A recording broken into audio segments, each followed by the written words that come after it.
আসসালামু আলাইকুম। বর্ণমালা একাডেমিতে সবাইকে স্বাগতম। বর্ণমালা একাডেমির এখনকার আয়োজনে থাকছে বিসিএস ব্যাংক সহ সকল চাকরি পরীক্ষায় ডক্টর মোহাম্মদ ইউনূস সম্পর্কে আসতে পারে এরকম 20টি প্রশ্নের উত্তর। তো চলুন দেরি না করে আমরা আমাদের প্রশ্নে চলে যাই। ডক্টর মোহাম্মদ ইউনূস কোন পুরস্কারটি প্রথম পান? উত্তর রেমন ম্যাগসাইসাই পুরস্কার। ডক্টর মোহাম্মদ ইউনূস কোন বিষয়ে নোবেল পুরস্কার পেয়েছেন? উত্তর শান্তি। ডক্টর মোহাম্মদ ইউনূস নোবেল পুরস্কার পান কত সালে? উত্তর 2006 সালে। ডক্টর মোহাম্মদ ইউনূসের জন্মস্থান কোথায়? উত্তর চট্টগ্রাম। গ্রামীণ ব্যাংক প্রতিষ্ঠিত হয় কত সালে? উত্তর 1983 সালে। ডক্টর মোহাম্মদ ইউনূস কোন দেশ থেকে উচ্চশিক্ষা গ্রহণ করেন?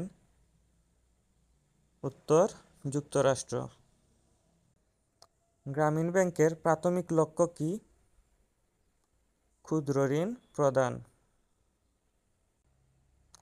গ্রামীণ ব্যাংক মডেল প্রথম কোথায় কার্যকর হয়?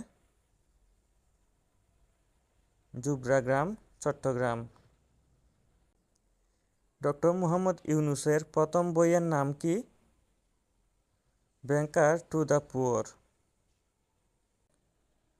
ব্যাংকার টু দ্য পুয়ার বইটি প্রকাশিত হয় কত সালে? 1997 সালে। ডক্টর মোহাম্মদ ইউনূস কোন বিষয়ে পিএইচডি করেছেন? উত্তর অর্থনীতি। Doctor Mohammad Yunus PhD degree কোথা থেকে অর্জন করেন? ভ্যান্ডারবিল্ট বিশ্ববিদ্যালয়।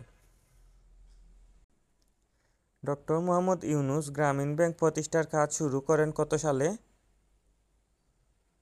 1976 সালে। গ্রামীণ ব্যাংক মডেলের মূলনীতি কি? ক্ষুদ্র ঋণ ও আর্থিক অন্তর্ভুক্তি।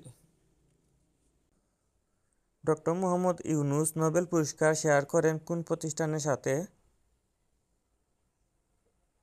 গ্রামীণ ব্যাংক। গ্রামীণ ব্যাংকের ঋণগ্রহীতাদের মধ্যে কত শতাংশ নারী? উত্তর 90%। ডক্টর মোহাম্মদ ইউনূসের সামাজিক ব্যবসা ধারণার উদ্দেশ্য কি? সামাজিক সমস্যা সমাধান। ডক্টর মোহাম্মদ ইউনূস কতটি সম্মানসূচক ডক্টরেট ডিগ্রি পেয়েছেন? 50টিরও বেশি। ডক্টর মোহাম্মদ ইউনূস বাংলাদেশ সরকারের কোন প্রতিষ্ঠানের সাথে কাজ করেন? চট্টগ্রাম বিশ্ববিদ্যালয়। ডক্টর মোহাম্মদ ইউনূস কোন প্রতিষ্ঠানের প্রতিষ্ঠাতা? উত্তর গ্রামীণ ব্যাংক। তো এই ছিল ডক্টর মোহাম্মদ ইউনূস থেকে বিভিন্ন চাকরি পরীক্ষায় আসার মতো 20টি গুরুত্বপূর্ণ এমসিকিউ প্রশ্ন উত্তর। আশা করি এই প্রশ্নগুলো আপনারা বিভিন্ন চাকরি পরীক্ষাতে কমন পাবেন। ভিডিওটি ভালো লাগলে অবশ্যই লাইক কমেন্ট করতে ভুলবেন না। আজ আপনি চ্যানেলটিতে নতুন হয়ে থাকলে অবশ্যই চ্যানেলটি সাবস্ক্রাইব করে রাখবেন। সবার জন্য রইল শুভকামনা। আল্লাহ হাফিজ।